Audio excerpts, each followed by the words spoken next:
Delhi university में जल्द ही चुनाव शुरू होने वाले हैं। विश्वविद्यालय ने चुनाव का पूरा शेड्यूल भी जारी कर दिया है। भविष्य में राजनीति में अपना करियर बनाने का सोच रहे छात्रों के लिए छात्र चुनाव बहुत अहम है। यूनिवर्सिटी में चुनाव में खड़े होने या जीतने वाले छात्रों को बहुत कुछ सीखने को मिलता है और उनके लिए आगे के रास्ते भी खुल जाते हैं। इस साल चुनावों में क्या कुछ बदला है और वोटिंग कब शुरू होगी, आइए जानते हैं।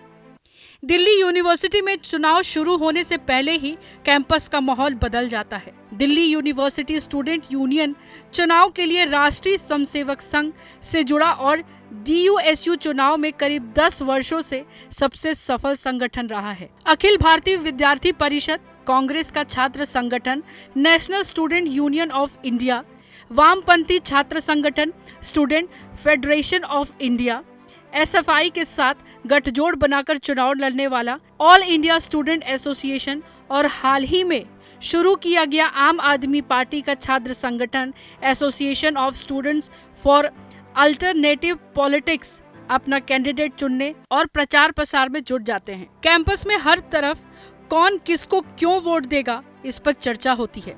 सभी पार्टियां चुनाव की तैयारी करती हैं। सभी छात्रों के साथ अपना मेलजोल बढ़ाती हैं, साथ ही अपनी पार्टी का एक चुनावी एजेंडा भी सेट करती हैं।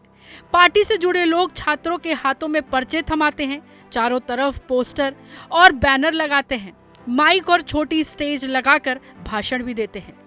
पार्टियों के समर्थक नारे लगाते हैं, जीप, ट्रक और खुले वाहन सजा उनमें उम्मीदवार खड़ा होकर छात्रों से वोट मांगते हैं। लेकिन इस बार चुनाव में पोस्टर और बैनर को लेकर पहले जैसा माहौल नहीं है। ऐसा इसलिए क्योंकि पिछले चुनावों में छात्र संघों के प्रचार प्रसार में सड़कों पर ढेरों पोस्टर और बैनर दिखाई दिए थे। इसी लेकर नगर निगम ने सुप्रीम कोर्ट में याचिका दायर की थी, जिसके बाद छात्रों द्वारा सफाई न होने तक चुनाव के नतीजे घोषित करने से पहले मना कर दिया था। इस साल नए दिशा निर्देश के तहत कॉलेज की दीवारों पर कोई बैनर, पोस्टर या नोटिस चिपकाने की अनुमति नहीं है। DU ने चुनाव के दौरान प्रचार के लिए कॉलेजों में वाहनों का इस्तेमाल पर भी प्रतिबंध लगा दिया है। यही कारण है कि इस साल छात्र पहले से ही सतर्क हैं। दिल्ली यूनिवर्सिटी के नोटिफिकेशन के अनुसार चुनाव 18 सितंबर 2025 से शुरू होंगे। चीफ इलेक्शन ऑफिसर द्वारा 13 अगस्त को यह नोटिफिकेशन जारी किया गया था। 10 सितंबर तक सभी पार्टी के कैंडिडेट को प्रेसिडेंट, वाइस प्रेसिडेंट, सेक्रेटरी और जॉइंट सेक्रेटरी के पद के लिए नामांकन पर्चा भरना होगा। इस साल यूनिवर्सिटी की तरफ से शर्त रखी गई है कि पर्चा भरने के लिए कैंडिडेट्स को 1 लाख का बॉन्ड भरना होगा और 500 के डिमांड ड्राफ्ट एफिडेविट के साथ साथ इस बार 1 लाख के बॉन्ड के साथ नामांकन पत्र 3 बजे तक चीफ इलेक्शन ऑफिसर के ऑफिस कॉन्फ्रेंस सेंटर में जमा करने होंगे। तमाम छात्र संगठन इस बॉन्ड का विरोध कर रहे हैं। इस बॉन्ड को लेकर ऑल इंडिया स्टूडेंट्स एसोसिएशन ने हाई कोर्ट में याचिका भी दायर की है।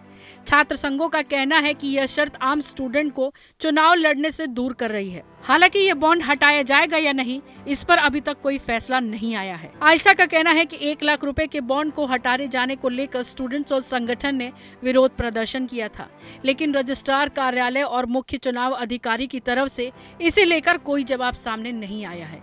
इसलिए आयशा ने कोर्ट का रुख किया है।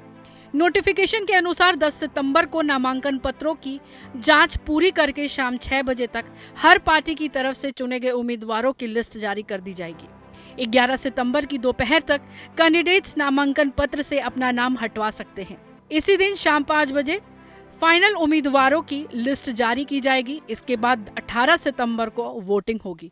पहली शिफ्ट की वोटिंग सुबह 8:30 से दोपहर 1 बजे तक होगी और दूसरे शिफ्ट की वोटिंग शाम 3 बजे से 7 बजे तक चलेगी।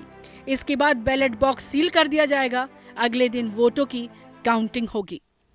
ब्यूरो रिपोर्ट, जनतंत्र टीवी।